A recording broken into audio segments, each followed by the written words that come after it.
Na questão 1, a gente tem uma questão que trata de estaca, né? É um jeito de resolver estaca, a gente tem vários métodos de resolver. Esse é um dos métodos que talvez eu acho que possa ser cobrado pelo fato de ser um método rápido, que é um método que você tem a questão, tem os dados, e aí você é só meio que aplicar a fórmula, basicamente. E aí, tipo, esse daí seria o princípio, e caso ele peça alguma coisa a partir disso, eu acho que é bem tranquilo. Sei lá, um dimensionamento de um stack, ou então pegar uma carga de um stack e fingir que ela está atuando como compressão para você pegar e dimensionar uma peça de concreto e tal. Então, é só um meio de você ter várias possibilidades. Na questão 1, ele pede para calcular a distribuição das cargas sobre as estacas do bloco da figura abaixo, considerando os dados fornecidos no quadro de carga. Aí, basicamente, você tem um desenho do corte A e do corte CD da estaca, que está aqui em planta, né? E aqui você tem um quadro de cargas. Nesse quadro de cargas, você tem o peso do bloco, as reações provenientes em cada uma dos pilares, vamos dizer assim, né? V1, V2 e V3, e você também tem os momentos, porque existe o deslocamento desses pilares em relação ao centro da estrutura. E aí disso, aqui o mais importante é vocês saberem a equação, que eu vou botar aqui para vocês, essa equação aqui, para cada carga, né, para cada pilar, no caso, que vai estar atuando, e o que significa cada uma. No caso, o R é relacionado à reação total, vamos dizer assim. Então, você vai ter que calcular o peso total que está chegando no bloco, sobre o número de estacas que tem atuante no bloco. E aí você tem duas parcelas, uma referente a uma combinação de momento Y com as distâncias em Y, lógico que aqui é o produto da distância normal, e embaixo seria o somatório do produto, seria do produto da mesma distância, no caso do x ao quadrado.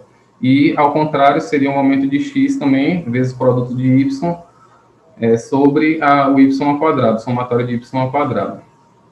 Aí, como ele deu aqui no quadro de cargas, o peso do bloco, 80, e aí você tem as reações. Aí você, basicamente, você vai fazer a soma disso tudo, que aí você tem 970 toneladas, dividir pelo número de estacas. Salvo engano, são 15 ou são 14? São 14, e aí você vai vir para os momentos. Nessa situação dessa questão, eu recomendo vocês sempre tentarem fazer isso em qualquer questão que dê para fazer isso, vamos dizer assim. Que é você pegar uma equação que é muito grande, vamos dizer assim, e simplificar ela. Você vai calculando os termos, cada termo que você consegue calcular, e o que você ainda não tem, você vai deixando como incógnita. Por exemplo, aqui o somatório de x eu consigo calcular porque eu tenho a distância x de cada estaca referente ao centro. O y também consigo calcular. Agora, esse x aqui, você tem que deixar aí, porque vai ser dependendo de onde a estaca tem, e aqui também você tem que considerar o sinal, que seria o mais e o menos. O mais e o menos vai ser em relação a onde a estaca está, em relação ao momento. Tipo assim, eu sempre faço isso. Por exemplo, lá no desenho, você tem a estaca 1. A estaca 1, em relação ao corte AB, ela está contra para onde a seta do momento Y está indo. Tipo assim, ela não está do mesmo lado para onde a seta do momento Y está apontando. Então, nessa consideração, você coloca ela como negativo o sinal, na forma. Aí a mesma coisa, se você analisar o corte CD. O corte CD é como se você pegasse essa parte aqui e colocasse ela aqui do lado, só que girando um pouquinho ela, a 90 graus. Você gira ela a 90 graus e coloca ela daqui, porque fica melhor para você visualizar. Aí você percebe que o 1, a estaca 1, ela está também contra o movimento da seta. Ela não está indo para a 2, no caso. Então, o MX, ele está indo para o 2, está apontando para o 2 e não está apontando para o 1. Se está apontando para o 2 e não está apontando para o 1, na 1 ele é positivo, na 1 ele é negativo e na 2 ele é positivo. Então, nessa fórmula é sempre em relação a para onde o momento está apontando. Se está apontando para a mesma direção do momento, então você coloca positivo, como a estaca. Se está apontando na direção contrária ao momento, de onde a estaca está localizada, você coloca negativo. E aí daí você vai ter essa expressão aqui, e aí vai ser só manipulação de sinal mesmo, tipo negativo e positivo. Tanto que, deixa eu pegar qualquer estaca aqui. Deixa eu ver, pegar a estaca 12, só para vocês terem uma ideia. A estaca 12, ela está posicionada aqui na parte de baixo. Então, ela está para o lado direito, que seria para onde o momento y está apontando. Então, a primeira parte da equação está positiva. E ela está na parte de baixo, que seria para onde o momento x está apontando também. Então, também é positivo. Por isso que o sinal aqui fica mais e mais. Entendeu? Aí, por isso que na estaca 1 fica menos e menos, porque a estaca está posicionada sempre para onde o momento não está apontando. Então, aí é só vocês fazerem esse jogo de sinal que vocês vão achar cada carga que está sendo atuante em cada estaca. Alguma dúvida nessa questão?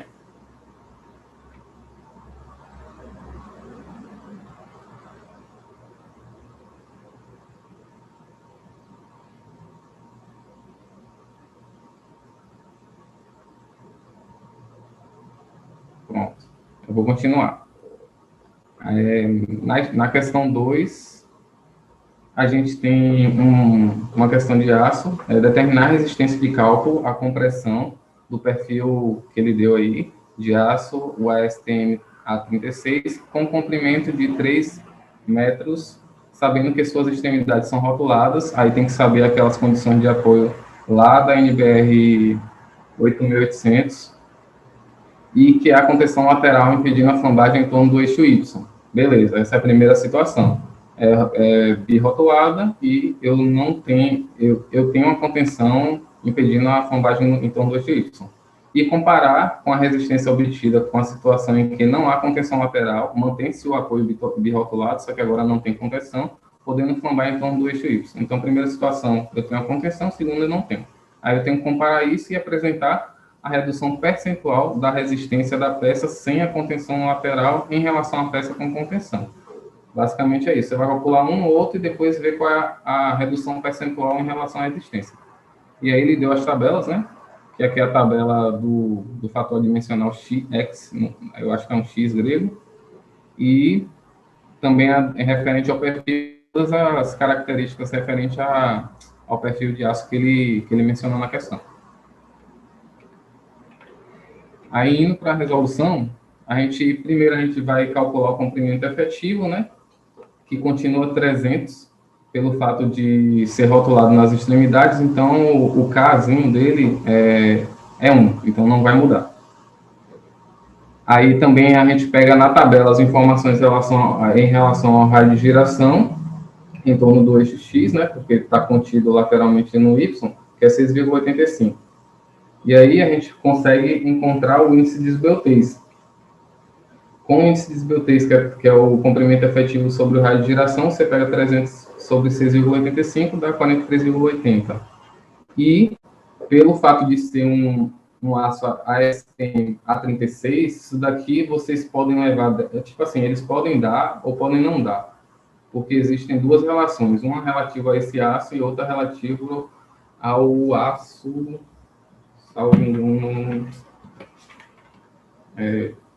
AR350. Só que o mais comum de ser cobrado é o MR250. Então, essa relação de o índice de esbeltez reduzido que você vai utilizar para encontrar o fator X a partir da tabela ou a partir de um gráfico, que ele já deu na prova da Marinha em função do gráfico, entendeu? Que é uma linha senoidal, mais ou menos assim. Não é igual um seno, mas ela é uma linha curva, assim. E aí você multiplica esse coeficiente vezes o que você achou lá em cima, que é o 43,8, dá 0,49.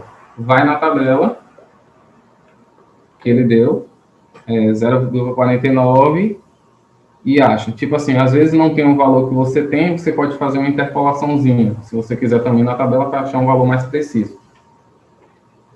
E aí disso você acha um x igual a 0,904, e esse fator x você pode entender como se fosse um fator minorador da tensão de escoamento, porque a tensão de escoamento é 250.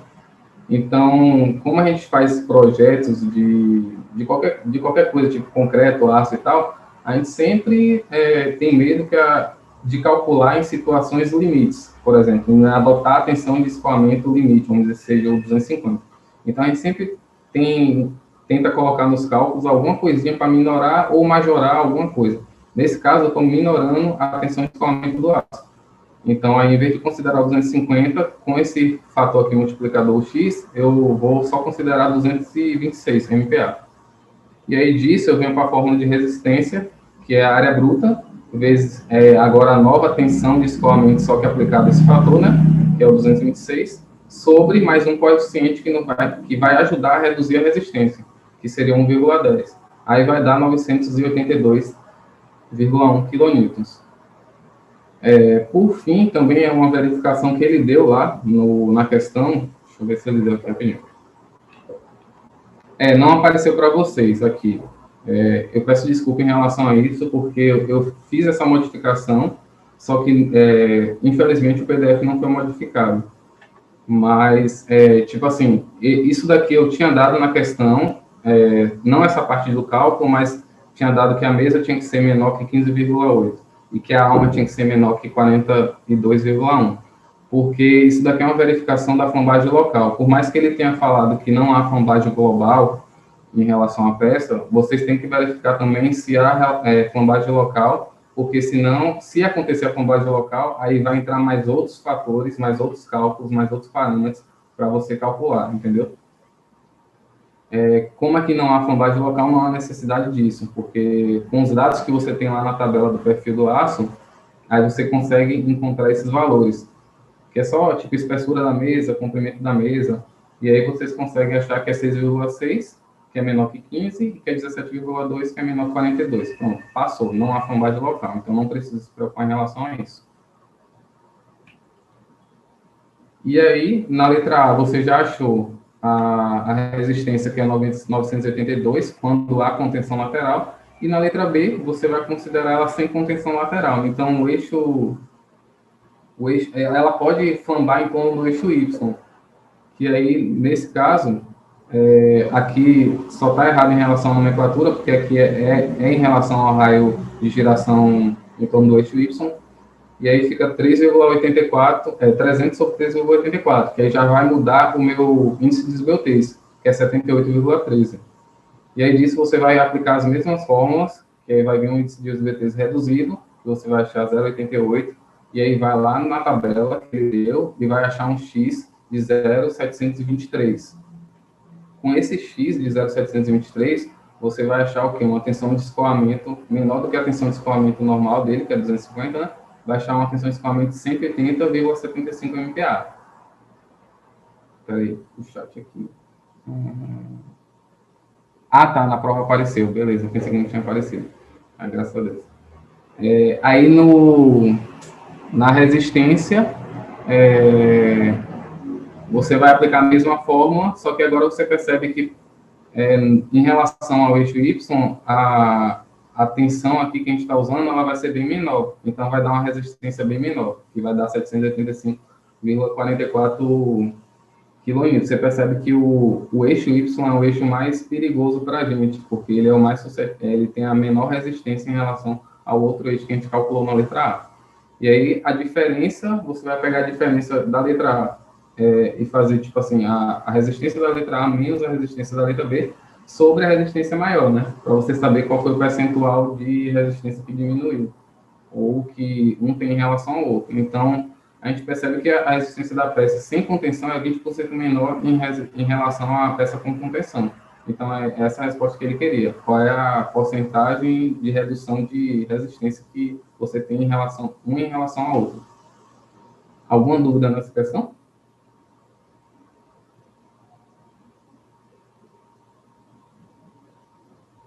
Massa.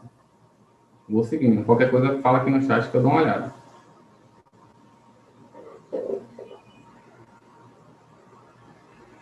Na questão 3, a gente tem uma questão de concreto. A seção transversal da laje de uma ponte de concreto armado de 25 centímetros de espessura total suporta um momento fletor positivo de projeto igual a 130,5 kN por metro de laje, admitindo π igual a 3, sabendo que a resistência do escoamento do aço é 435 MPa, e adotando no estado limite último o braço de alavanca dessa seção igual a 80% da espessura total da laje, quantas barras deve possuir a armadura de aço positivo e quanto deve ser o espaçamento entre elas. Aí ele deu alguns dados aqui, que é o diâmetro da barra que a gente deve adotar, 20 milímetros, o diâmetro do estribo, que é 5 milímetros, e a cobertura, que é 3 centímetros. O diâmetro do estribo, a gente, tipo assim, às vezes pode ser que ele não dê, mas geralmente ele vai dar porque ele quer uma resposta única, varia entre 5 e 6,3, aí vai depender muito. Cobrimento vai depender da variação, vai depender do local onde ele está sendo implantado, porque dependendo da agressividade do local, a gente tem mais ou menos cobrimento. E barra, aí a barra fica a critério do projetista ou se a questão induzir você a fazer por aquela barra. Aí a gente tem, tipo assim, existem várias formas de você conseguir manipular uma questão de aço. Uma delas seria uma questão de concreto, na verdade. Uma delas seria você usar o conceito básico de tensão, que é força sobre área, e o conceito básico de força também, que seria o momento é igual a força vezes o braço de alavanca dela. Então, aí você pode manipular a fórmula desse jeito, porque você tem todos os parâmetros relacionados a essa equação aqui que se formou a partir de equações básicas, que seria a equação da tensão e a equação do momento. Aí o momento é igual a tensão vezes a área vezes o braço de alavanca. O braço de alavanca, tipo assim, a ideia do braço de alavanca que você já tem seria 80% da espessura total da laje, então vai ser 0,8 vezes 25, que vai dar 20 centímetros. E a tensão também ele já deu na questão, 435, e o momento fletor também ele já deu, que é 130,5. Percebe que o momento fletor que ele deu é de projeto, você não precisa multiplicar por 1,4. Ele já está sendo multiplicado por 1,4, vamos dizer assim. Se ele não tivesse, era necessário que você pegasse o característico, né, o que ele deu, e aplicasse o momento, a multiplicação do fator lá de 1,4. Aí com isso, a gente pode manipular de novo e botar tudo em função, o A de um lado e jogar tudo para o outro lado. Aqui não é A, aqui é Z. Você vê que 130,5 sobre 43,5 vezes 0,2, que é o braço de alavanca, vai dar uma área de aço de 15 centímetros por metro, que a gente está tratando de uma ponte, né? Então todas as medidas são por metro. Aí a partir disso, a gente tem que calcular para uma barra de 20 milímetros. Aí, no caso, a gente calcula a área de aço da barra de 20 milímetros, que dá 3 centímetros ao quadrado, e vê quantas barras são necessárias para atingir os 15. Que, no caso, como é um número certinho, então vamos dar 5 barras. Se der, por exemplo, 5,2 barras, você sempre vai aproximar para mais, para 6, né? Porque não existe 0,2 de barra. Então, a gente sempre aproxima para mais, para ser a favor da segurança, vamos dizer assim. Porque se a gente colocar 5, não atende a condição. Ou a gente pode também mudar o diâmetro da barra, se for permitido, né, também. Porque aí a gente vai conseguir um número mais exato ou menos exato, dependendo também da mudança. E aí, para 1 metro de laje, né, como ele mesmo disse, a gente tem que o espaçamento, ele vai ser 1 metro, a gente pega a distância total que a gente tem disponível, né, e vai diminuindo o que a gente já conhece, vamos dizer assim, que vai ser o número de barras vezes o diâmetro da barra.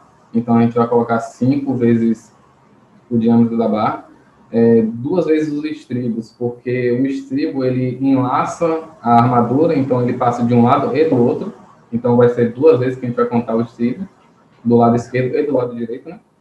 E o cobrimento é a mesma coisa, tem cobrimento tanto do lado direito como do lado esquerdo, tanto embaixo como em cima, então são 2 vezes que a gente conta, vamos dizer assim, mas como a gente está adotando só uma dimensão, vamos dizer assim, então a gente conta só 2 vezes, então um do lado e do outro.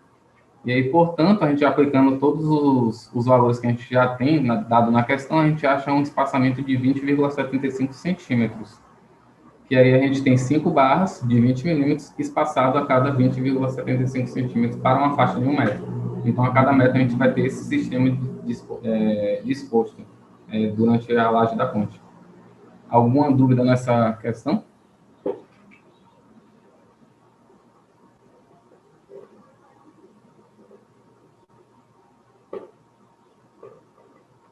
Prontinho, vou seguindo aqui.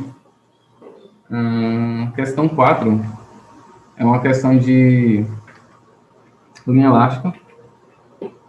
Ele deu na figura, está representado uma viga simplesmente apoiada, é um apoio segundo gênero, um apoio simples de primeiro gênero, com seção transversal constante, feita de material elástico, submetida a uma ação de um par de momentos coletores na extremidade. Determine qual a flecha máxima produzida por esse par de momentos. No caso aqui, vocês não precisam calcular a reação de apoio, porque, assim, na prática, tipo assim, quem já tem a prática já consegue enxergar que isso daqui, a viga toda está sendo aplicada um momento M, para baixo, no caso aqui, positivo, né? E aí vocês já podem ir direto para a equação. Ele não deu a equação da linha elástica, mas é interessante vocês já conhecerem a equação da linha elástica. E aqui na resolução que ele abordou, né? Tipo assim, na resposta que ele deu, ele encontrou a flecha, assim, eu já vou adiantando um pouco lá da resposta final, ele encontrou uma flecha negativa. E no início da questão, ele adotou um, um M, porque geralmente na fórmula que ela vem com um M negativo. Ele adotou um M positivo, porque ele não está interessado em obter um resultado positivo de flecha, vamos dizer assim. Porque, assim, a flecha a gente sabe de acordo com a deformada da viga ou da estrutura. Então, como aquilo como na questão ela está sendo aplicada esses dois momentos, a gente conhece que, tipo, vai acontecer meio que a deformação da viga, ela vai acontecer para baixo. É como se eu tivesse, vamos dizer assim, a grosso modo, uma carga distribuída aqui na viga, então a deformação dela vai ser para baixo. E aí disso, como a deformação vai ser para baixo, tecnicamente a flecha teria que ser negativa, porque ela representa que está saindo do zero para baixo. Mas só que, às vezes, a gente coloca o menos na equação da linha elástica para conseguir um resultado positivo lá embaixo. Mas não quer dizer que ela esteja para cima.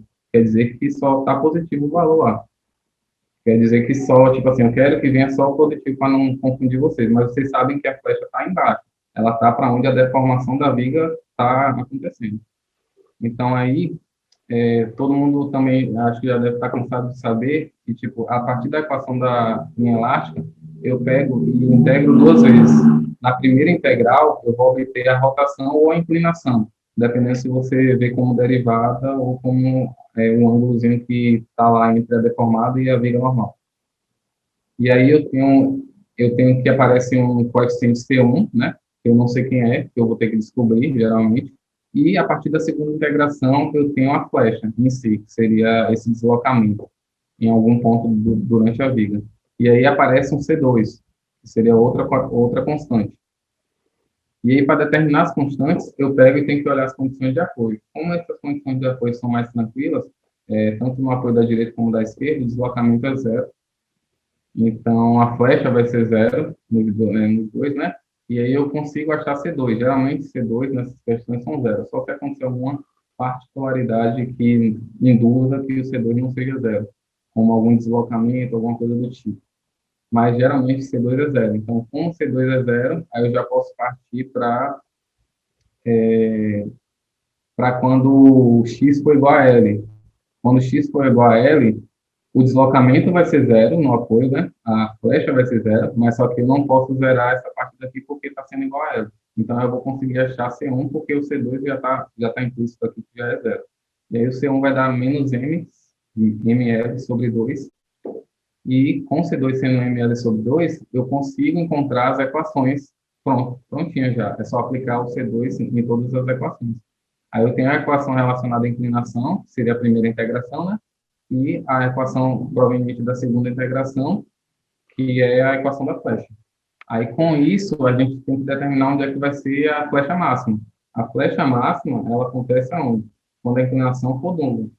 Aí, eu aplico zero na fórmula da inclinação, encontro quem vai ser o meu x deu L sobre 2, então, exatamente no meio do vão, eu vou ter a flecha máxima, e aí, a partir disso, você aplica esse x igual a L2 na fórmula da flecha. E aí você vai obter a flecha máxima de menos L ao quadrado sobre 8i. Que aqui é um L, não é 1 sobre 2, mas aqui é como se fosse um L, então aí vai dar esse resultado certinho. Alguma dúvida nessa questão?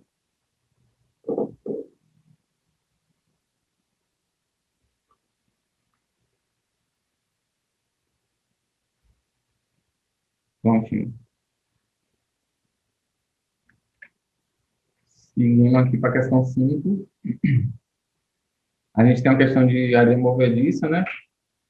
Para prevenir a condição de areia movediça, recorrente ao emprego de recorre-se ao emprego de uma sobrecarga sobre a superfície da camada de areia. Ou seja, a gente tem uma situação de areia movediça correndo, e aí ele pega como solução, coloca uma sobrecarga no terreno onde está acontecendo essa situação. O que equivale a aumentar o seu peso próprio. Sabemos que o gradiente hidráulico crítico do solo é 0,32 e o gradiente hidráulico real de um sistema dado é 0,44, qual deverá ser a sobrecarga por unidade de volume para que seja igual a 2,5 o fator de segurança do conjunto contra a condição de areia movediça. Aí a gente vem para cá. A gente sabe que o gradiente hidráulico crítico ele pode ser obtido através da razão entre o densidade submersa, ou então massa específica submersa, sobre a densidade da água, ou massa específica da água.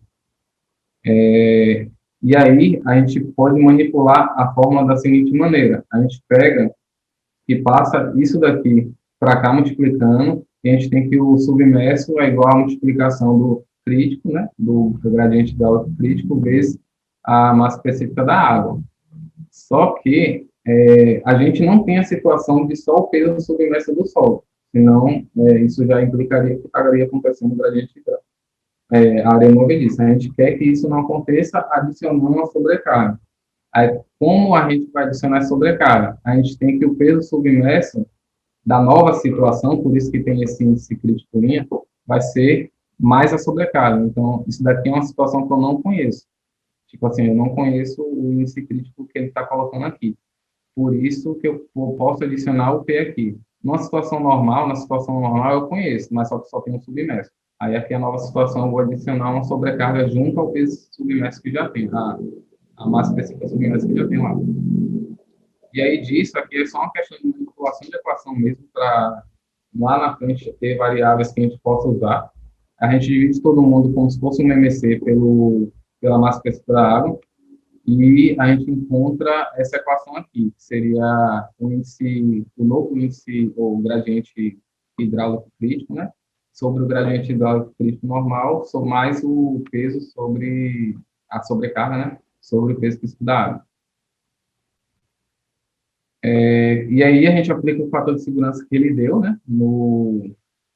Nesse novo índice, ele afirmou que tem que ter um fator de segurança de 2,5, a gente pega e substitui isso, porque o fator de segurança é a de ruptura, vamos dizer assim, sobre admissível.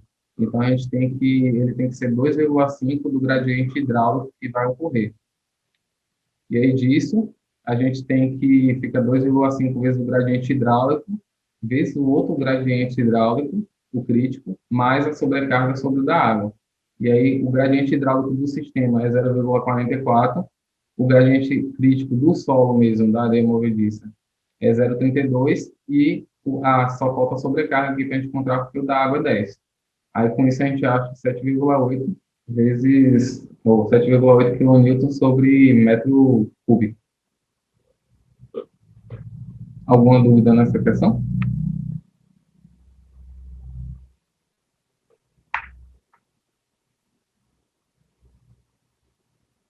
Massa. Questão 6, ela trata sobre adensamento.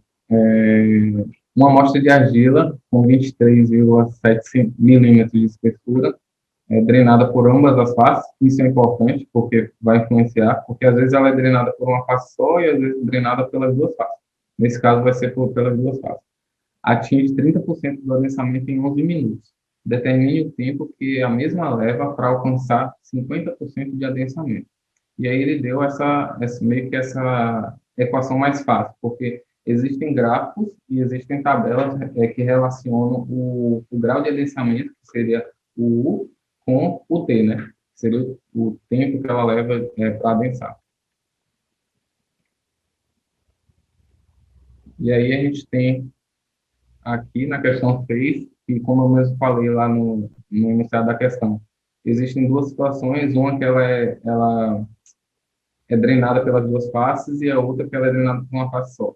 Como ela é drenada pelas duas faces, a gente considera que o menor caminho para a água percorrer, para sair do solo, vamos dizer assim, seria ela estando, tipo assim, a pior situação seria a gente pegando uma massa de solo ou uma massa de água, vamos dizer assim, que esteja no meio da camada, e aí ela pega e demora essa distância para sair. Então, quando é drenada pelas duas faces, a gente utiliza só o sobre dois, entendeu? Porque a pior distância que ela pode percorrer seria se ela saísse do meio até a face inferior ou superior da amostra. Agora, se não fosse drenada pelas duas faces, a pior situação é se ela estivesse na face oposta à face que permite a saída da água. Então, aí seria o comprimento a espessura da amostra total, entendeu? A gente não dividiria por dois. E aí, dividindo por dois dá 11,85 milímetros. E aí a gente tem a fórmula, né? Aqui só está organizada de outra forma, só em função de T, mas a gente usa a fórmula que ele deu lá na questão em relação ao fator tempo e o grau de adensamento. O fator tempo, para um adensamento de 30%, a gente tem 0,07, e com a fórmula, essa fórmula aqui não foi dada, mas é interessante que vocês saibam, que fator tempo é igual ao tempo que ela leva vezes o coeficiente de adensamento do solo sobre a espessura, no caso da camada, né? Em relação a se ela é drenada ou não, com ambas as faces ou não, ao quadrado. E aí disso a gente tem que, na situação de 30% de adensamento, a gente tem o 11 minutos que ele deu, o 0,7 que a gente encontrou lá, em referente aos 30%, e os 11,85 referente a ambas as faces serem drenadas. A gente encontra um fator tempo para isso de 0,80, ou a gente encontra um coeficiente de adensamento, desculpa, de 0,8936. Poderia ser 3 casas decimais, mas eu coloquei 4 aqui só para ficar mais certinho. Milímetros ao quadrado sobre minutos. Importante também isso daqui, deixar as unidades. Esse coeficiente de adensamento do solo, ele vai ser usado para qualquer situação, independente da porcentagem que ela está adensada, entendeu? É meio que um fator único. Não vai mudar, só mudaria se mudasse o solo. Mas como isso daí é uma propriedade do solo, você não precisa mudar isso daqui. Tanto que a gente vai usar para a situação de 50%. Aí, para a situação de 50%, a gente também aplica a mesma coisa. Vai lá na tabela, vê qual é a situação de 50% e encontra um fator tempo de 0,197. E aí, nesse caso, a gente já tem o T de 50, a gente tem o coeficiente lá do cálculo acima, né, que a gente fez, e a gente tem também o HD ao quadrado. A gente vai encontrar agora só o tempo referente a essa porcentagem de adensamento, que aí vai dar 31,96 minutos. Vocês podem transformar ou não, isso fica a critério de vocês, mas qualquer um dos dois aqui estaria correto, tanto só minutos ou minutos segundos, se fosse possível. Eu só transformei aqui para ver se dava exato. Esse desse exato seria mais bonitinho de mostrar em minutos, mas tanto faz. Se ele não pediu a unidade, então qualquer uma das respostas está correta. Alguma dúvida nessa questão?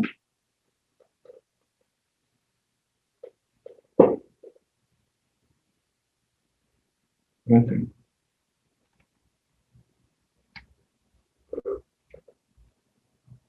Questão 7 é uma questão que envolve deformação e dilatação também, né? Determine as tensões normais T1 e T2 atuantes em materiais hipotéticos, M1 e M2, da peça da figura abaixo, dado um aumento de temperatura de 20 graus Celsius. Aí ele deu todos os parâmetros, né, que é o módulo de M do material 1, do material 2, o coeficiente de dilatação linear do material 1 e do material 2, e falou que o comportamento elástico linear e considerar a tensão inicial nula. Aí disso a gente tem que, tipo assim, a deformação total que ele vai sofrer, como é uma variação em função da temperatura, né, está atuando a temperatura, por isso está deformando, vai ser a deformação proveniente da temperatura, desse acréscimo de temperatura, mais a deformação proveniente das forças normais que estão atuando na estrutura. Então, a gente calcula primeiro da temperatura, que é basicamente aquelas equação de dilatação linear, que é a multiplicação do coeficiente de dilatação linear, vezes o comprimento, né, que é 0,5, vezes o quanto ele variou de temperatura, que seria os 20 graus Celsius. Aí a mesma coisa para os dois, são duas situações, né, são duas barras diferentes. Se fosse a mesma, a gente poderia fazer uma conta só. Mas como são duas, a gente vai fazendo, e se fossem três ou mais, você faz para cada parte e soma depois os valores encontrados. Aí o total vai dar 0,4 milímetros, proveniente da temperatura, e a gente calcula depois o proveniente das reações de apoio, né? Estão atuando. E aí a equação é P ou N, dependendo do que você usa de nomenclatura, vezes L sobre A. E a gente faz para as duas barras. Aí a gente coloca tudo em evidência que dá para colocar, ou você pode fazer do jeito que estava aqui em cima, que foi como aconteceu de fato. E aí, como a gente não tem um P ainda, a gente coloca tudo em função de P, que dá 7,38 vezes 10 acima 7P. E aí, a gente sabe que, tipo assim, como a situação da figura que foi mostrada, ela é bem engastada, então não existe folga, não tem para onde ela dilatar. Então, quer dizer que a deformação total da estrutura é zero, porque ela não tem como deformar. Ela não tem para onde deformar. Então, como a deformação é zero, então, na equação de cima, como eu mostrei, que a deformação total é igual à deformação de temperatura mais a deformação proveniente da atuação das forças de compressão ou tração, dependendo da situação, você pode colocar que a deformação que acontece na temperatura vai ser a mesma deformação que acontece proveniente das forças, só que uma vai meio que absorver a outra, entendeu? Por isso que é uma igual a outra. Em módulo, porque elas vão ser em sentidos contrários, vamos dizer assim, entre aspas. Né? E aí, disso, você tem que o 0,34 relacionado, o 0,4 relacionado à temperatura vai ser igual ao P vezes 7,38 vezes 10 menos 7. E isso vai resultar num P de 542 mil newtons. Ou você poderia botar isso em kilonewtons também. Mas eu botei em newton aqui só para poder já sair aqui em MPa depois. E aí, com isso, você vai poder calcular quais são as tensões atuantes em T1 e T2, que é lá no apoio, né? Você já tem o P, que atua, né? Tanto no apoio 1 como no apoio 2, que é o mesmo P, só que as áreas são diferentes, por isso que as tensões vão ser diferentes. E aí você vai ter uma tensão de 54,2 MPa no 1, e no 2 você vai ter uma tensão de 77,43 MPa. Alguma dúvida nessa daqui?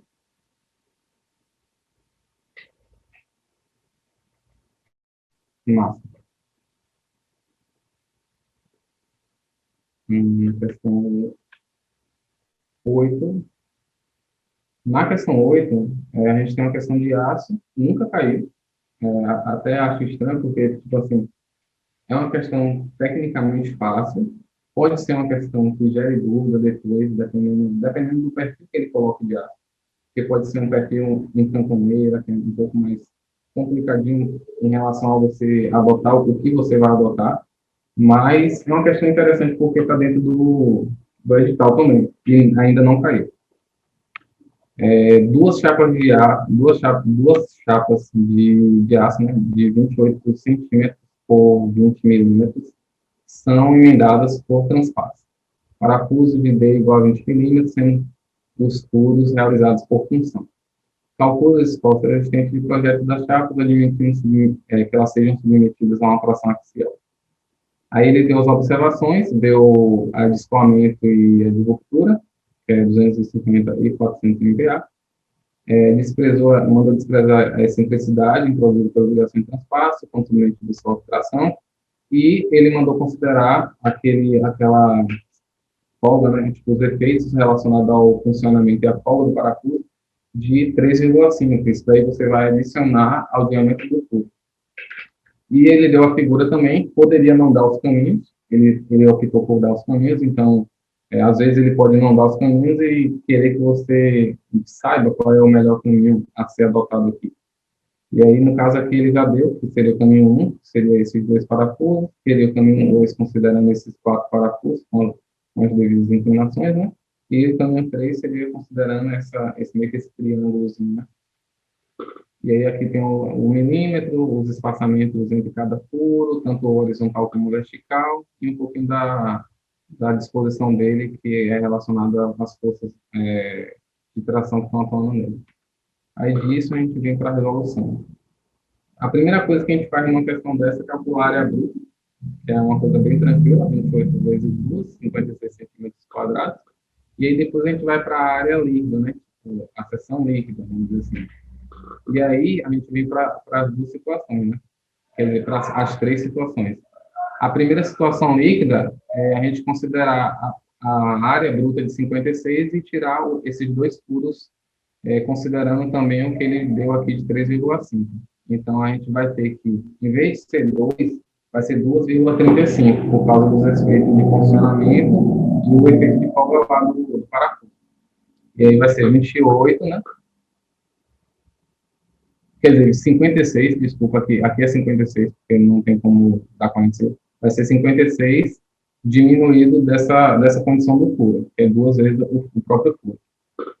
E aí, na situação 2, vai ter a mesma coisa, só que quando existe inclinação referente a um furo e o outro, essa distância do furo e o outro, você tem que considerar aquela fórmula, meio que uma formulazinha especial, vamos dizer assim, que leva em consideração essa inclinação, que você soma o diâmetro do furo normal, né? Seriam 4 furos, seria a subtração de 4 furos vezes o 2,35, que é referente ao furo, né? Mas você tem que considerar somar uma parcela aqui, que seria o S ao quadrado sobre o 4 vezes o G. No caso, eu coloco essa nomenclatura nos meus formulários. O S seria a distância na horizontal e o G seria a distância na vertical. Para decorar, se você quiser, você pode botar como assim, associar o G à gravidade. Você lembra que está na vertical, para você não confundir qual a distância que você vai botar. E aí disso, você tem que a área líquida na situação 2, né, na seção 2, vai dar 48,45, aplicando esses fatores, e na seção 3 a mesma coisa, só que na seção 3 a gente só tem distâncias verticais. Então, vai acabar que a gente tem 1, 2, 3, 4, 5 distâncias verticais. A gente vai ter que usar 5, tem 5 pulos, né? Mas aqui você vai usar 4 distâncias verticais, porque é sempre um a menos, né? 1, 2, 3, 4. Eu tenho 4 distâncias verticais nesse caso. E aí vai dar 55 centímetros ao cubo. Disso, você vai encontrar duas resistências, porque uma resistência é em relação à área bruta, que é a área bruta vezes a tensão de escoamento sobre o fator, sobre o coeficiente de 1,10, e o outro relacionado à área líquida. No caso, vai ser a menor área líquida que você tem, porque você sempre vai querer a sua situação, para ver qual é a menor resistência, vezes o fator de a tensão de ruptura, sobre 1,35. 1,35 sempre vai estar associado à tensão de ruptura, e 1,10 sempre vai estar associado à tensão de escoamento. E aí você encontra que na área bruta eu tenho uma resistência de 1.273 quilonewtons e na área líquida eu tenho uma resistência de 1.381 quilonewtons. Então, assim, o projeto ele tem que ser adotado pela área bruta. Então, a gente tem que considerar a resistência como sendo 1.273 quilonewtons. Alguma dúvida nessa? E se ele fosse romper, ele romperia pela área bruta. Peraí, Rodrigo, eu não tenho como explicar. Não, ali tem. Naquela questão ali, tipo, tem que multiplicar a área bruta por 2 aqui, porque foi um erro mesmo eu acho que de digitação na hora que eu fiz aqui, que eu não consegui, eu peguei o 28 e não peguei o 56 que coloquei aqui, mas aqui é a área bruta menos os puros, né? Vamos dizer assim, por isso que dá 56. Se você fizer aqui 28 menos isso daqui, não vai dar 46. Mas aqui é porque eu considerei já na minha cabeça, na calculadora, o 56, mas na hora de colocar aqui eu coloquei 28. Ah, tá, peraí.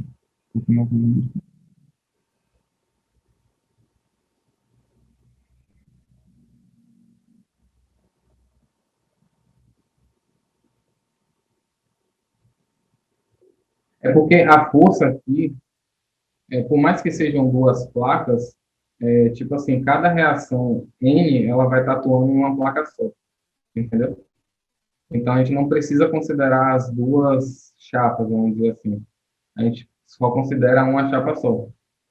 Isso. Porque, tipo, se fosse... não sei se existe uma situação de considerar as duas chapas, né? E também, tipo assim, teria que ver se elas estariam soldadas, se elas tiram uma diferença e tal. Mas, como está atuando, tipo, cada N está atuando em uma chapa, então a gente pode considerar em uma chapa só. Não pode considerar nas duas, não. Aí, outra observação em relação a esses tipos de questão é vocês darem uma olhadinha também, só uma dicasinha, em situação de cisalhamento de bloco, porque pode ser que caia, entendeu? Porque, assim, aí, às vezes, tipo, a fórmula é um pouco mais diferente e é um pouco maior a fórmula e vocês precisam saber quais são, tipo assim, eu acho que não precisa decorar, mas seria interessante saber, porque vai que ele não dá, mas seguindo o perfil da Marinha, eu acho que ele daria para você saber se rompe ou não por bloco, entendeu? E aí é bom vocês saberem, pelo menos, as condições, assim, de tipo, a área líquida da seção transversal, área líquida da seção normal e tal, porque tem uma diferença entre as áreas líquidas que você considera. Porque quando o rompimento é por bloco, vai vir uma seção toda, não vai vir só os furos, entendeu? Aí é bom vocês darem uma olhada também, em questões nesse sentido.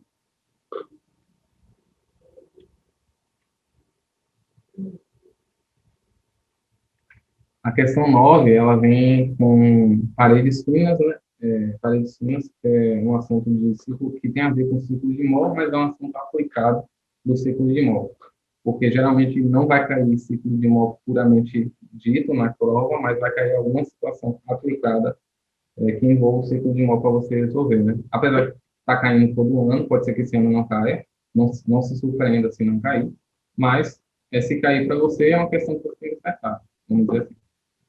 Um tanque de ar comprimido está apoiado em dois berços, como mostra a figura abaixo. Um dos berços foi projetado de modo que não existe nenhuma força longitudinal no tanque. Aí tem um corpo cilíndrico, né? Do tanque tem um diâmetro de externo de 762 milímetros e é fabricado a partir de uma placa de aço de 10,5 milímetros de espessura, por soldagem de topo ao longo de uma hélice que forma um ângulo de 25 graus. Ou seja, tem uma hélice aqui de solda que ela está sendo soldada, vamos dizer assim, a 25 graus em relação ao cilindro, vamos dizer assim. Com plano transversal. As tampas das extremidades são esféricas, ou seja, a gente tem duas situações de geometria, né? A gente tem um cilindro e a gente tem a forma esférica.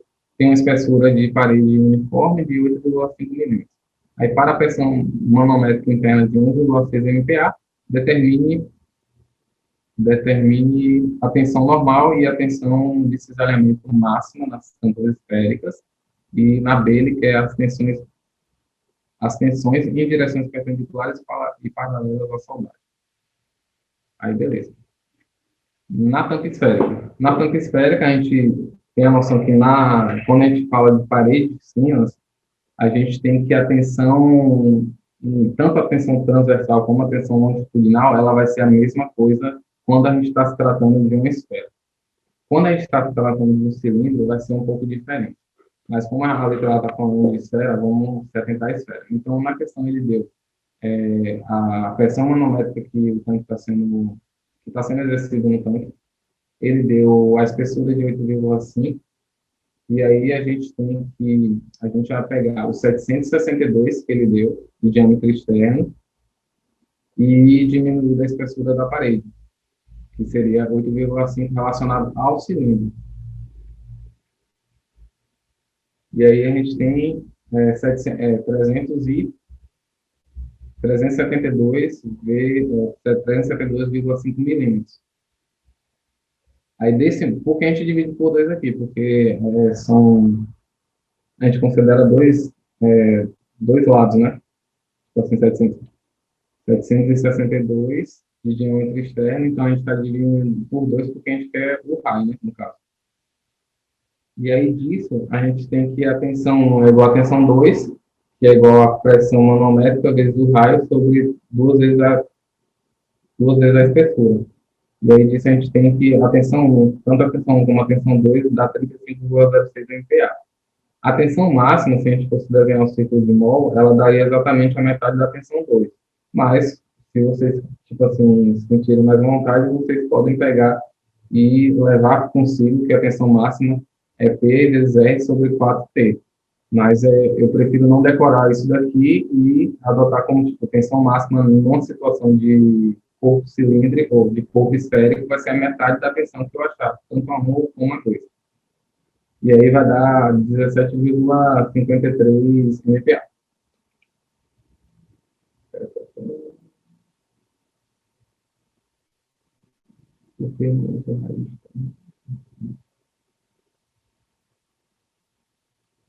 Porque você não tem, tipo assim, porque a tensão, ela não está atuando no raio externo, entendeu? A gente tem que considerar que a tensão, a pressão manométrica, ela está atuando na parede interna. A gente não pode, tipo, considerar que o valor que a gente vai adotar seja o interno. A gente considera sempre o valor, ou quer dizer, o externo. A gente sempre considera o valor interno do tanque, no caso, entendeu?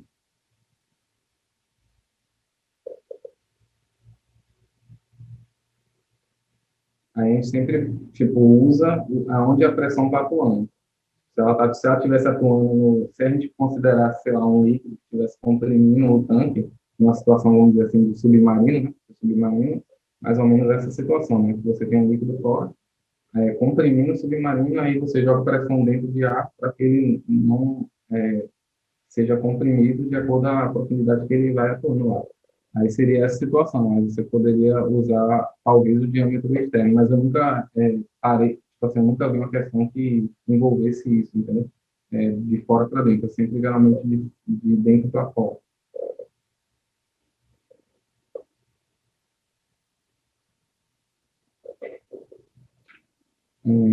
E na letra B, a gente vai para a parte do cilindro, não de nada fiscal. Na letra B, a gente vai para a parte do cilindro, do tanque. É que às vezes eu esqueço que vocês não veem o chat. Depois que eu vi a gravação do vídeo, eu vi que o chat não aparece. Aí eu penso que vocês conseguem ver o chat também comigo, mas não aparece na gravação. Né? Então deve também não aparecer para vocês. Corpo cilíndrico do tanque.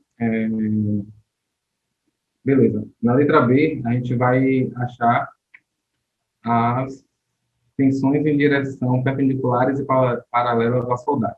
Então, a gente precisa calcular, primeiramente, as tensões atuantes no corpo cilíndrico desse tanque. A gente tem a mesma pressão manométrica, só que a gente agora tem uma, uma espessura de 10,5 milímetros, e aí a gente pega o mesmo raciocínio do anterior e acha meio que um raio interno de 30, ou de 370,5 milímetros. E aí disso a gente acha tensão 1 e tensão 2. Perceba que na esfera, quando é esférico, as tensões são iguais. Quando é cilíndrico, a tensão tangencial ela não é igual à tensão longitudinal. Vamos dizer assim, que a tensão tangencial seria, ou a tensão longitudinal seria a metade da tensão tangencial, entendeu? Aí você tem 56,46 como tensão tangencial e você tem 28,23 como tensão longitudinal, que é uma metade da outra. Ou pode ser, você pode olhar também como um dobro da outra. E aí disso você vem lá para noções de círculo de Mohs, que aí você vem tensão média. A tensão média ela vai ser tensão 1 mais tensão 2 sobre 1 sobre 2, né? Que vai dar 42,345. O raio vai ser quase a mesma equação, só que com a diferença, que aí você vai encontrar 14,115, e através dessas duas expressões você consegue encontrar a tensão atuante, tanto a tensão atuante normal, né, na solda, e a tensão de cisalhamento na solda.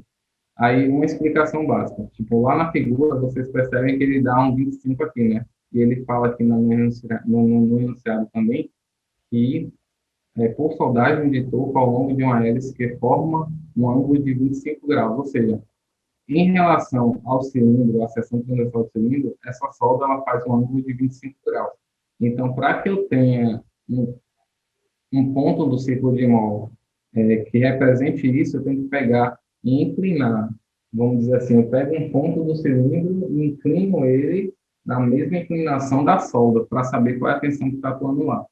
E aí, como eu inclino 25 graus, geralmente nas fórmulas de tensão, seja cisalhante ou seja tensão normal, né? Você sempre não vai usar o ângulo de inclinação. Você vai usar o ângulo dobrado, vamos dizer assim. Por isso que ele deu o cosseno de 50. Porque aí você vai conseguir encontrar as tensões, tanto normal, referente à posição da solda, e com a tensão cisalhante referente à tensão da solda também. E aí disso, tipo assim, ok, as tensões em direções perpendiculares e paralelas. Aí você encontra 37,27 MPa como tensão normal e você encontra também 9,08 MPa de tensão cisalhante.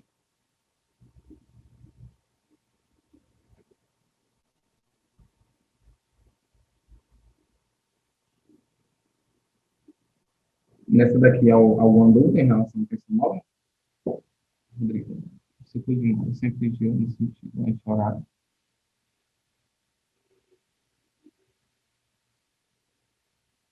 Isso daí, ciclo de mó é muito de convenção, entendeu? Tipo, para onde você girar, tipo assim, geralmente você gira, geralmente eu tento girar no sentido anti-horário, porque a maioria das questões ela tem em mente esse sentido.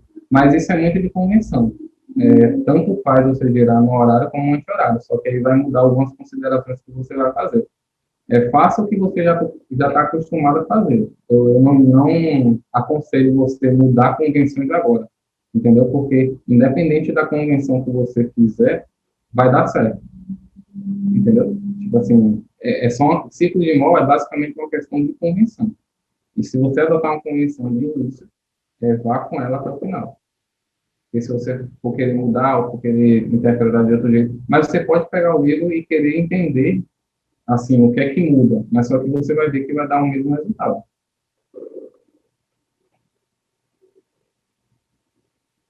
Tipo assim, se vocês estão com o conhecimento já consolidado, vamos dizer assim, em relação aos assuntos, eu não aconselho mudar muito agora.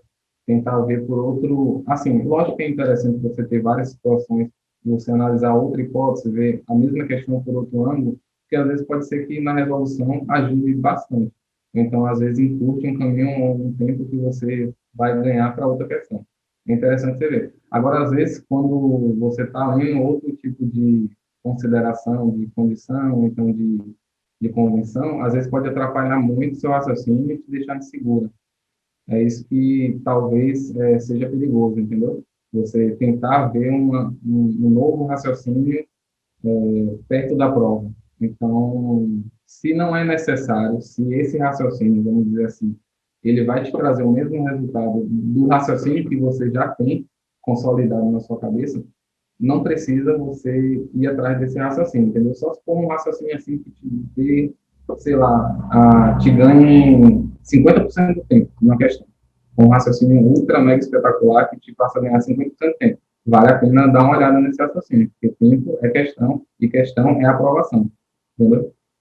Agora, se der o mesmo trabalho para resolver, eu continuaria com o conhecimento que eu tenho e seguiria na mesma convenção que eu tenho, entendeu?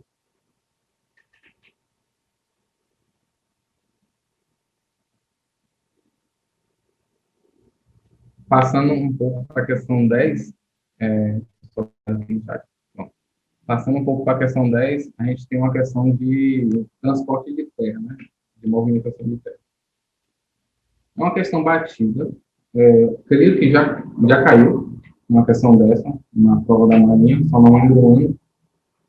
E é uma questão bastante interessante. Ela pode voltar, pode ser que volte com um incremento que eu vou citar aqui para vocês. Para a construção de uma barragem de terra, é previsto um volume de 400 mil metros cúbicos de terra com um índice de vazio de 0,75, ou seja, A gente tem um volume que vai ser da construção, né, que é 400 milímetros cúbicos, e a gente tem o especificado qual vai ser o índice de vazios que vai ter que ter lá, que é 0,75. Dispõe-se de 3 jazidas, que designaremos por A, B e C, e os índices de vazio do solo de cada uma delas, bem como a estimativa de custo da movimentação de terra até o local, está tudo indicado na tabela. Aí tem jazida A, B e C, cada um com seus índices de vazios, que é proveniente da, tipo assim, esse índice de vazio é encontrado no solo lá na jazida. E o custo de movimentação. Aí ele pergunta qual é a jazida mais economicamente explorável. A gente vai ter que fazer, encontrar relações e fazer para cada uma dessas jazidas e depois achar qual é o que tem o menor custo, vamos dizer assim. Um ponto de observação nessa questão é que, por exemplo, a gente tem a situação de ter o solo num lugar distante do lugar da barragem, vamos dizer assim. Aí a gente precisa desse solo lá no lugar da barragem, e o solo está distante. Quando a gente chega em caminhão lá, ou com a reta escavadeira junto também, para pegar esse solo na jazida, quando a gente pega o solo e coloca no caminhão, a gente já alterou o índice de vazios que está nessa tabela aí. Então, a gente não, tipo, nessa questão, a gente está desprezando esse efeito, porque esse efeito existe. Aí, esse efeito, a gente pode dar um nome, tipo, alguns livros trazem como fator de empolamento, outros como coeficiente de empolamento, que seria esse acréscimo de volume nesse solo. Porque, por exemplo, quando a gente está lá na jazida, o solo está lá na jazida, vamos dizer que ele está, entre aspas, compactado. Quando a gente bota a escavadeira, quando a gente enfia a escavadeira no solo e joga no caminhão, ele deixa de estar compactado e ele apresenta um volume maior, consequentemente, um pouco de vazios maior, entendeu? Então, ele vai estar modificado, ele não vai estar como está na tabela. Então, é esse ponto que eu quero que vocês observem. Então, o fator de empolamento, se vocês forem pesquisar na internet, deixa eu só dar uma olhadinha aqui. Já está até aqui aberto. O fator de empolamento, ele vai ser justamente seria uma densidade, uma massa específica do solo solto sobre a densidade ou massa específica do solo natural. Então, o que seria essa densidade do solo solto? Densidade do solo solto, ou massa específica do solo solto, seria a própria massa que está lá na jazida, que a massa natural da jazida é o quê? A massa sobre o volume que está lá, que a gente vai pegar. Agora, o do solo solto seria a massa, a mesma massa, porque não vai mudar a massa de água, a massa do solo e a massa da água vai continuar a mesma, só que o volume vai expandir. Aí, pelo fato desse volume expandir, a gente consegue, através do coeficiente de empolamento, encontrar qual é esse volume maior de terra que a gente vai ter nesse caminhão, entendeu? Aí, por isso que é importante vocês saberem esse conhecimento de tipo de expansão de solo, quando a gente traz da jazida para o caminhão, e do caminhão a gente coloca lá no solo, porque vai alterar, entendeu? E aí, se ele por acaso der uma questão, vocês têm que colocar esse passo intermediário no cálculo. Vocês não podem considerar já pronto, tipo, jazida, barragem. Vocês têm que considerar jazida, caminhão e barragem. Vamos dizer assim, entendeu? Aí, vamos voltar para a questão, né, que, tipo, isso foi só um adendo, né, eu coloquei uma observação, que eu coloquei caso essa situação aconteça. Na resolução dessa questão, a gente não considera empolamento, porque ele não deu dados suficientes para isso, e aí a gente começa pela relação básica, né, que seria volume total igual volume de vazio sobre mais volume de sólidos. E aí disso, aqui fazendo uma manipulação, dividindo todo mundo por volume dos sólidos, a gente encontra que o volume total ele pode ser expresso também por volume dos sólidos vezes o 1 mais o N, ou 1 mais o índice de vazio. Aí disso, a gente tem que duas situações, né? O volume total, deixa eu só dar uma olhada aqui embaixo.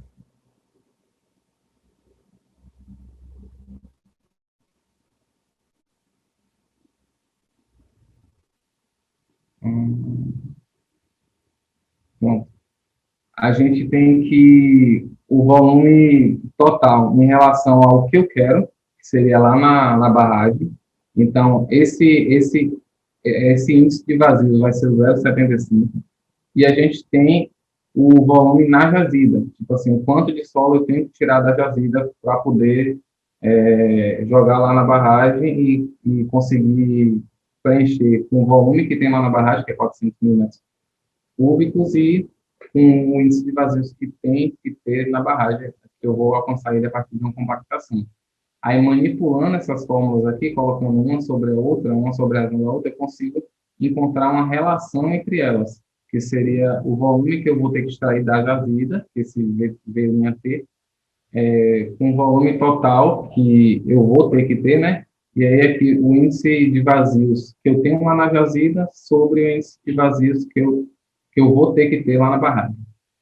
E aí disso, eu tenho, para a situação da jazida A, eu vou ter que, para preencher 400 mil metros cúbicos, eu vou ter que tirar de lá 640 mil metros cúbicos. Para a situação B, eu vou ter que tirar 411, e para a situação C, eu vou ter que tirar 512, uns quebrados. E aí, multiplicando lá vezes o custo, você percebe que, tipo, a situação A vai dar 6 milhões, a situação B vai dar 4 milhões, e a situação C vai dar uns quase 5 milhões também. E a situação mais econômica aqui, no caso, vai ser a situação B, porque ela, tipo, apresenta um menor custo em relação ao transporte de solo. Não necessariamente, como a gente vê aqui na tabela, o menor índice, tipo assim, o maior custo vai ser tipo assim, o maior custo de movimento de terra vai ser o que vai ter o maior custo. E o menor custo, que seria esse 9,5 de movimentação de terra, vai ser o que tem o menor custo. O índice de vazios influencia bastante nessa consideração. Pode ser que também aqui, tipo, se você fosse pelo índice de vazios, você já entenderia, vamos dizer assim, que a vazia B era que daria o menor trabalho para você chegar perto do 0,75 que ele pede lá na barragem. Que aqui, quanto mais distante do 0,75, pior para a situação, né? Que eu vou ter que gastar mais, vou ter que conseguir mais terra para chegar nesse mesmo índice de vazios. Mas, às vezes, essa consideração pode ser um dado ilusório, se a gente considerar só o índice de vazios. Aqui, dá certo fazer isso, você considerar essa aproximação entre os índices de vazios. Mas o fator do custo de movimento de terra também influencia bastante. Aí você tem que prestar atenção tanto nisso como nisso. Mas é uma ideia interessante para você pensar que quanto mais perto, menos solo você vai ter que ter, entendeu? Quanto mais perto o índice de vazio da jazida for do índice de vazio que eu quero para o projeto, menos solos eu vou ter que movimentar. Alguma dúvida nessa questão daí?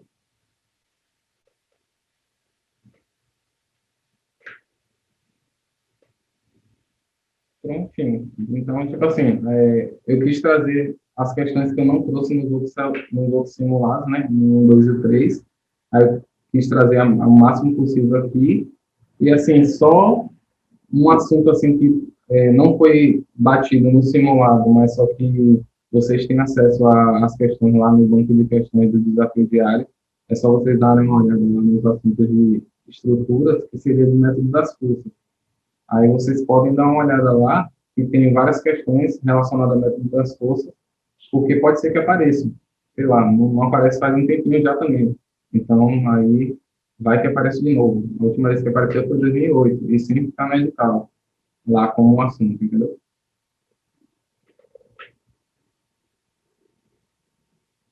Ah, tranquilo. Eu vou perguntar se eu posso postar. Tipo assim, porque não depende muito de mim. Mas eu vou perguntar se eu posso postar essa resolução. Ou até te mando uma foto da resolução.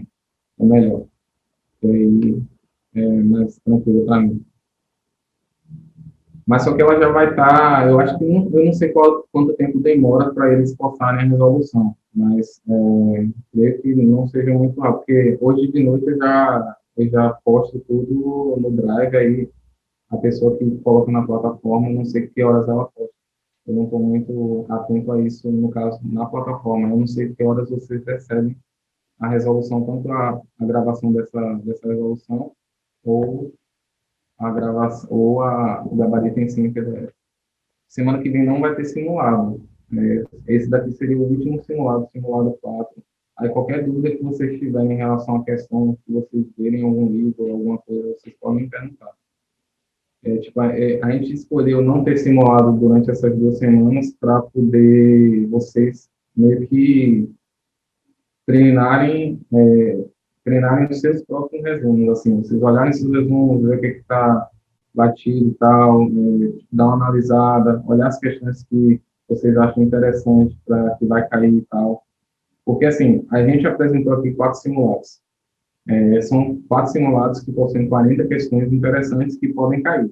Podem não cair também. Tipo assim, a gente não é adivinha, mas a gente sempre tenta adivinhar assim, os conceitos, a mentalidade, o assunto que pode ser que venha nessa prova, entendeu?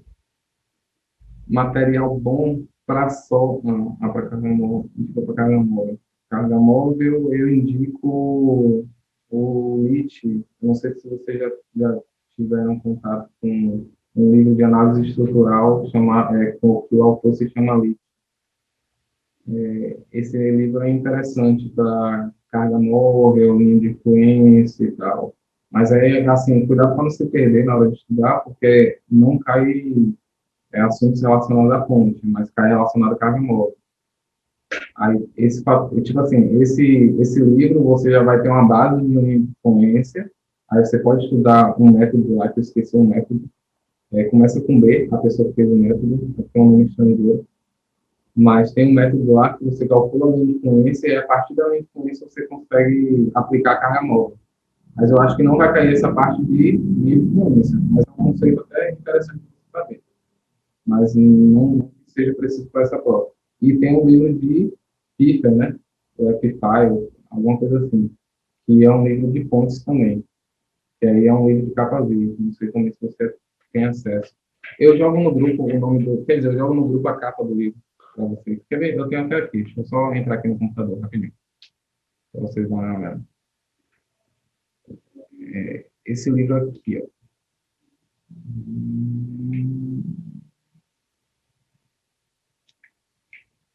Deixa eu só achar aqui. Aqui.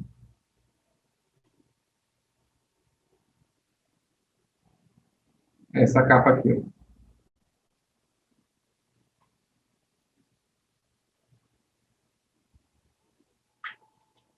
É esse livro aqui. É um livro muito bom. Tem, tem uns tópicos aqui bastante interessantes. É análise estrutural, tem reação de apoio, carga de projeto, treliça, viga, poste, cabo, arcos, se vocês quiserem. Tem cargas móveis, e aí vai entrar o assunto que você pediu, que é linha de influência para estruturas determinadas. O princípio que eu falei, que é de Breslau, que é Miller-Breslau, aí esse princípio é interessante para você, é muito fácil também, você traçar uma linha de influência de uma viga ou da estrutura e tal, e aí a partir disso você consegue aplicar a carga móvel de uma fonte, né? Ou também estrada de ferro, então. Mas esse livro é interessante. E aí tem deflexão de vida, né? E porta também, que aí entra aquele assunto de equação da linha elástica e tal, pá. Mas só que aqui é um pouco mais aprofundado em matérias de estrutura, porque vai entrar em muitos métodos e muitas metodologias que às vezes podem não cair na prova da Marinha, entendeu? Então, tenha cuidado na hora de olhar a carga móvel, porque nem tudo pode ser que seja interessante você dar uma olhada.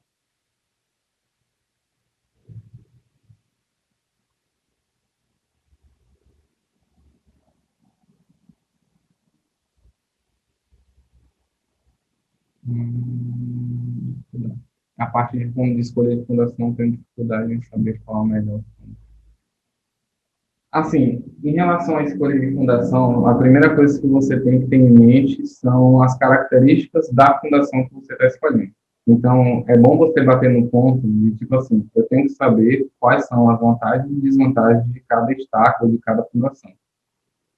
A grosso modo, a gente sabe que, tipo, estaca de ou quer dizer, fundação superficial e fundação profunda, a gente sabe quando usar, né? A gente sabe melhor distinguir qual é a situação. Aí entra quando, por exemplo, a gente tem uma fundação profunda e a gente tem várias situações de fundação profunda que a gente pode usar. Aí o melhor para você, nesse quesito, é você encontrar as desvantagens e desvantagens de usar aquele tipo de fundação.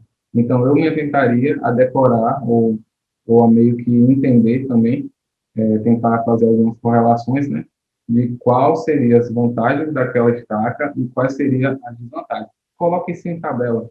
Às vezes, colocar isso tabelado ajuda você a ter uma visão geral, de tipo assim, a estaca, você bota em um lado, numa coluna, estaca, é, estaca, né? Aí você bota o tipo de estaca, na outra coluna você bota as vantagens e na outra coluna você bota as desvantagens. E aí você vai vendo, porque com a tabela você consegue comparar melhor do que você estudar em sentido de resumo, né? Uma linha abaixo da outra. Então, com a tabela você tem uma noção melhor de tipo, aqui eu posso usar tal coisa, aqui eu posso usar outra coisa. Essa vantagem aqui é interessante nessa daqui, a outra vantagem não é, entendeu? Então, em relação às estacas, você tem que saber realmente quais são as vantagens e desvantagens. E também em relação ao custo também, né? Que seria que entra em vantagem e desvantagem, querendo ou não. Mas é mais basicamente isso. Aí depois você também olha o perfil do solo, porque dependendo do perfil do solo, se tiver nível de água, tem algumas estacas que não são adequadas para nível de água por causa do processo construtivo, então aí já entram em desvantagem. Aí depois também tem a questão de como é que se fala? Tem umas estacas também, uns processos construtivos que não admitem a presença de mata-cana.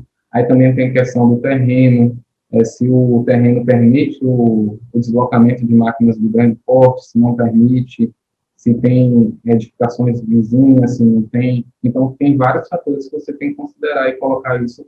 E você pode colocar isso tudo como vantagens e desvantagens. Resumindo, tipo, todas as situações que eu falei aqui, tanto de solo como de questão de terreno, de vizinho e tal, como questão de nível d'água, tanto até questão da própria estaca mesmo, por exemplo, um exemplo bem batido seria a estaca de madeira, que você não vai colocar ela onde tem oscilação de nível de água.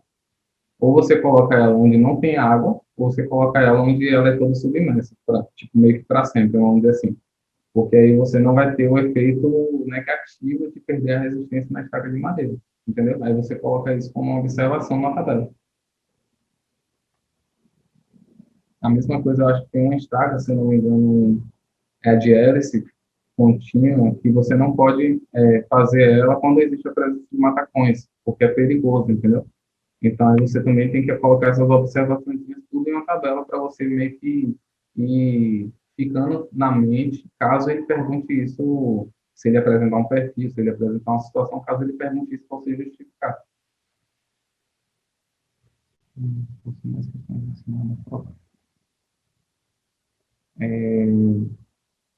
Material que possui mais questões que relacionam a proteção com a propensão. Propensão. Propensão, eu acho que você consegue achar um material na internet. Eu realmente, um livro, assim, eu dificilmente achei, não consegui achar, mas tem uma apostila, se eu não me engano, da Unesp, porque geralmente quando a gente acha um material bom, são dessas faculdades, Unesp, essas faculdades de São Paulo, que tem um material interessante sobre proteção.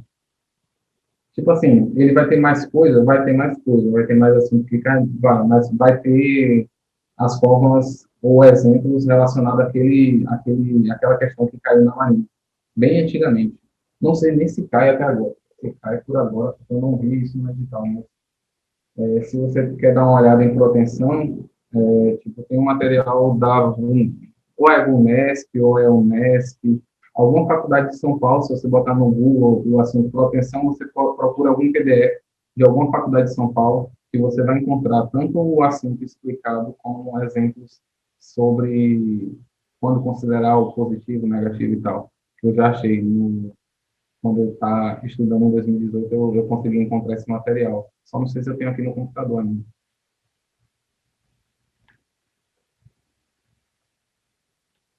Tem várias apostilas deles, assim, de algumas matérias que são bastante interessantes.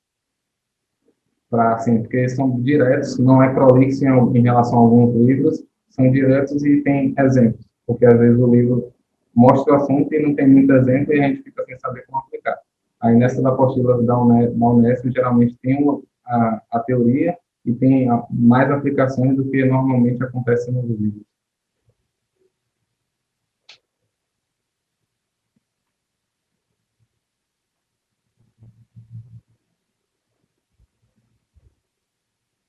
Mais alguma dúvida em relação ao material, em relação a qualquer coisa também, eu estou no Telegram. Tipo assim, eu não garanto, como eu sempre falo, eu não garanto responder de imediato, porque pode ser que eu não esteja com o celular por perto, pode ser que eu esteja fazendo outra coisa. Mas assim que eu ver a mensagem e tiver uma segurança maior de te dar uma resposta mais concreta, eu vou sempre dar essa resposta. Também você humilde o suficiente de falar, esse daqui eu não tenho certeza como é que é, vamos dizer assim. Mas sempre que a gente pode construir um raciocínio junto, como eu sempre falo com quem tira dúvida comigo.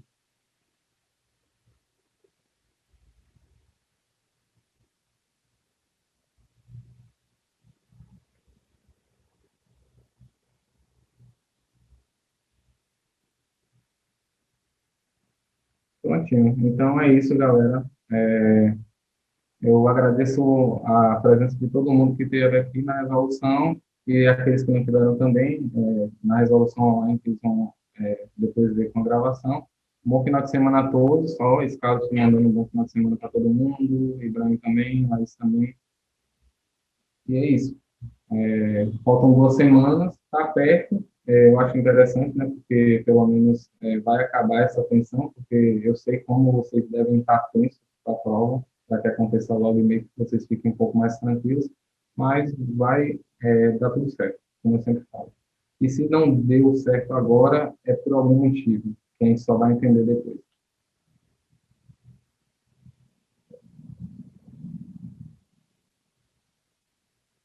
E é isso, eu vou finalizando aqui a gravação. Bom final de semana para todo mundo novamente. E qualquer coisa, é só chamar no Telegram. E não se desesperem, tipo assim, ó, mais uma observação aqui. E quando eu vou fazer a prova, a gente pensa que as questões são difíceis. Aí quando a gente abre a prova, a gente olha e fala, pô, as questões só nunca vi na minha vida. Mas só que lógico, tipo, eles vão fazer questões que vocês nunca viram, vamos dizer assim, ou que vocês não fizeram assim ainda. Que são questões novas, um novo contexto. Mas os assuntos vocês já estão cansados de saber. Porque tanto quando a sensação que você pega, quando você sai da prova e você olha o gabarito que eles dão, ou então você olha a prova que eles dão, quando você pega e resolve ela com calma, você fala, pô, essa questão eu sei. Poxa, essa questão eu também sei. Essa questão eu não fiz na prova, mas eu sabia fazer. Se eu tivesse olhado com mais calma, com mais tempo, eu tinha conseguido ler e fazer, entendeu? É só uma questão de você administrar o tempo. Aí eu falo que, tipo assim, não passa nessa prova quem sabe mais. Passa nessa prova quem consegue administrar o tempo suficiente para acertar mais questões. Só isso. Então, é tudo uma questão de, tipo, como você está na prova em relação ao tempo. E a tradução influencia bastante. Tipo, o quanto você pode economizar na tradução, economiza. Se você puder fazer direto de caneta, faça. Porque é interessante você não perder o tempo de passar de lápis para caneta. Se você também conseguir fazer a prova, que é uma coisa mais arriscada, mas também interessante, se você conseguir fazer a prova discursiva de caneta, também é interessante você fazer alguns passos já de caneta para não precisar passar tudo a mão.